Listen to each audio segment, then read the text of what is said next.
Hello guys, welcome to another react with BlueJay. Absurd historical trends that need to come back. I don't know what to expect, but so far all of his videos have been hilarious, so let's see what this one is. In a tier list of the most powerful and seductive shapers of culture, the temptress that is fashion easily ranks amongst the top tier. We've all been bitten by this bug. It's the first day of 4th grade and you're strutting your way down the hallway, all eyes drawn to your new SpongeBob Heelys. But your undeveloped brain forgets that wheels on shoes equals no stick to floor, and one wrong step sends you plummeting, showering the hallway in colored pencils, Yu-Gi-Oh cards, and shame. We've all been there. No, I haven't. Well, people often reminisce. I never knew how to walk in Heelys. I never knew how to use the Heelys, so I never really used Heelys, ever. About the dapper fashion of the good old days. They usually aren't referring to the more ridiculous or outright baffling trends that have existed. So get comfy and buckle up your Supreme seatbelts, because on today's field trip, we're touring the world of absurd trends, styles, and fashion throughout history. And there were a lot of these, so if you want a part 2, make sure to let me know in the comments. I haven't even seen it, and I probably want a part 2.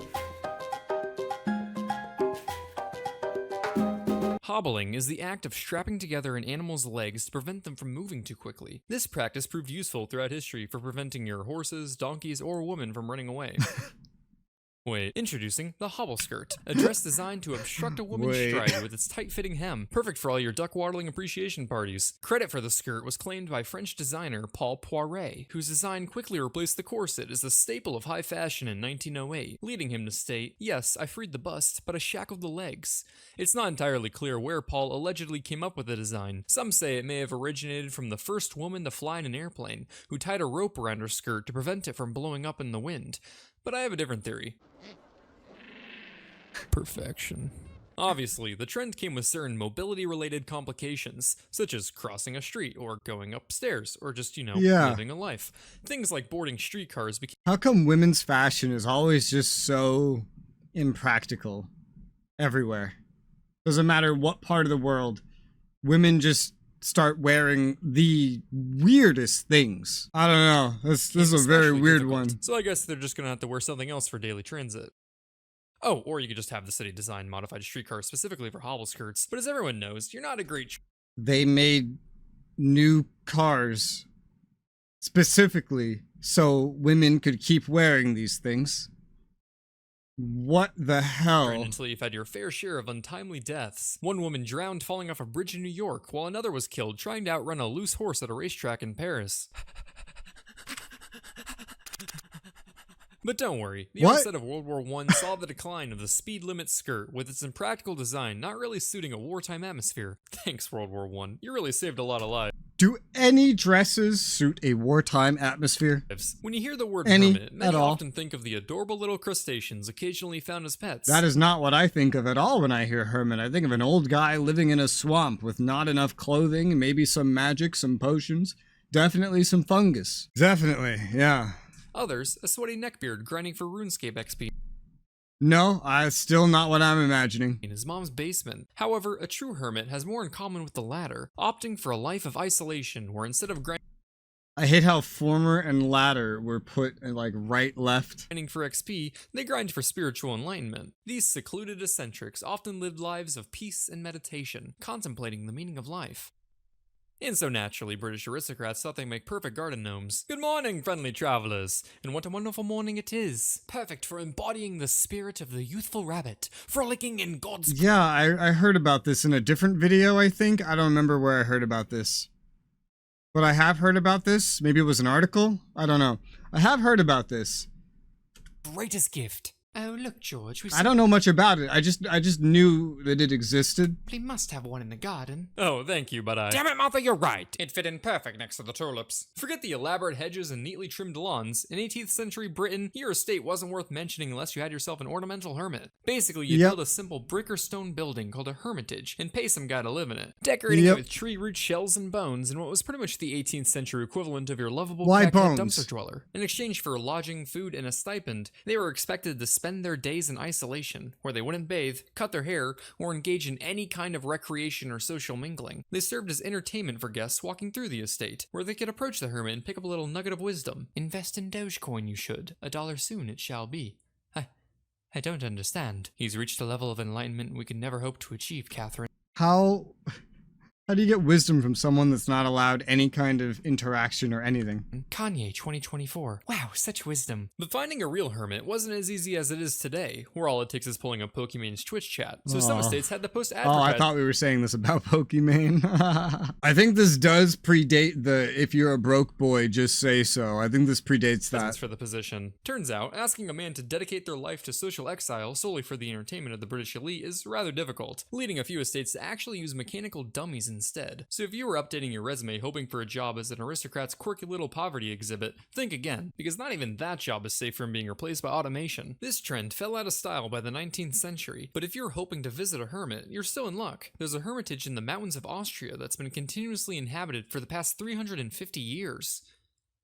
Or if that's too far, you just go to Portland. The American song Yankee Doodle has been sung for hundreds of years and is nearly famous enough to replace the US national anthem, Toxic by Britney Spears. But it turns out the famous lyric about macaroni isn't actually talking about those delightful curvy carb tubes, but a ridiculous 18th century British fashion by the same name, characterized by their outlandish— Just like how in the national anthem they talk about bombs, and the bombs are actually like explosive cannonballs.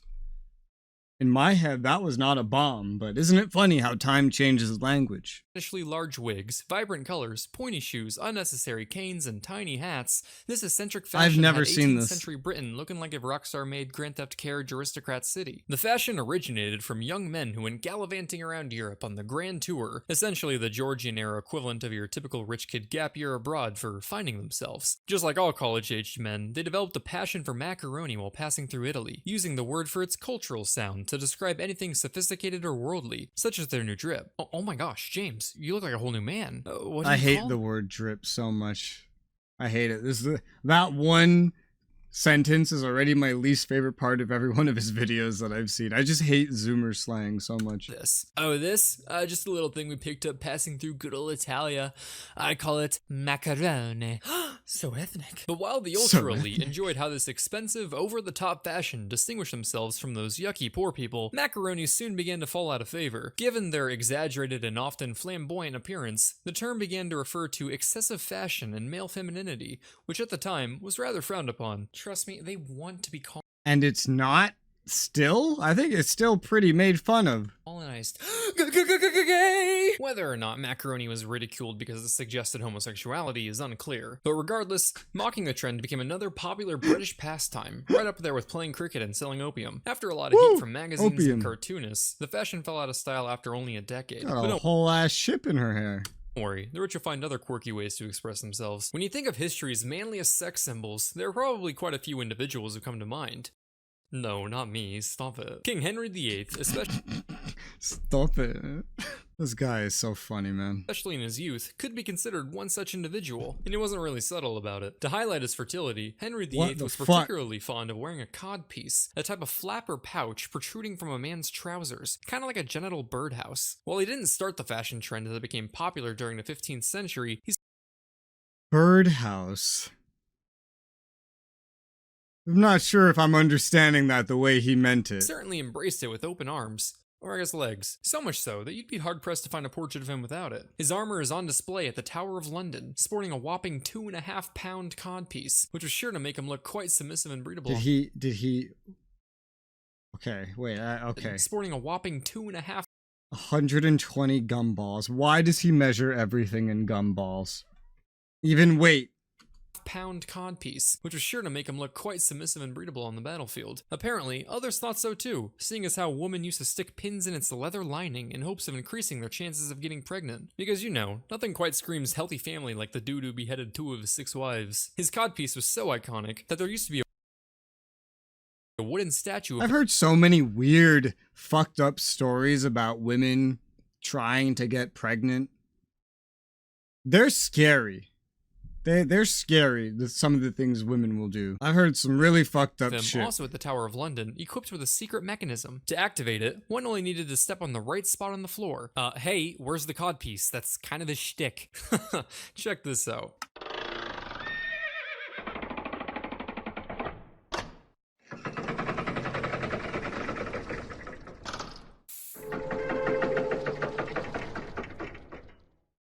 You've done it again, Tom. The fashion blossomed in Europe until the 16th That was so complicated. century, coming in many shapes and sizes. And each time you think it couldn't get crazier, Google Images steps in to prove you wrong. I'm particularly fond of the German cod pieces. I don't know what they were going for with this one, but to me it looks like a weird Harry Potter and the Sorcerer's Stone fanfiction. What the fuck? You know, the one where Voldemort attaches himself to Professor Quirrell's other head. Avada Kedavra. So while it may seem like how do you think of this stuff, dude? the fads of today are as stupid as they come, clearly history has had its fair share of trendy hiccups to hopefully give you a little more faith in humanity. Or not. Well, I know that humanity's been terrible just forever. I don't mean terrible like terrible. I mean terrible like stupid. It's been stupid forever. Zoomer slang is not a one-off. It is just the worst we've allowed today. It'll get worse, and it's been worse. Look back at what was in vogue in centuries past, it makes you wonder and perhaps excited to see what may become stylish in our lifetimes. Not me, though. Fashion has already failed me on that fateful day many moons ago. 4th grade was a long time ago, BlueJay. You need to let go. I can still hear them. The laughs. Oh God, they just get louder. And remember what we say to them when we hear the voices? BlueJay? Beauty is pain. Louder. Beauty is pain. You're ready. So from hobbits in your garden to towers on your noggin, I think it's safe to say weird historical fashion gets 6 out of 11 out of 10 stars. Okay. I love this guy's videos. I've watched like 3 in a row. These are amazing. So, hope you guys are also enjoying these. If you want to see me watch anything else, leave suggestions in the comments. Unless it's a link, leave that in the Discord in the description. Got a channel for that there. And for now, thank you very much for watching. I'll see you on the next one.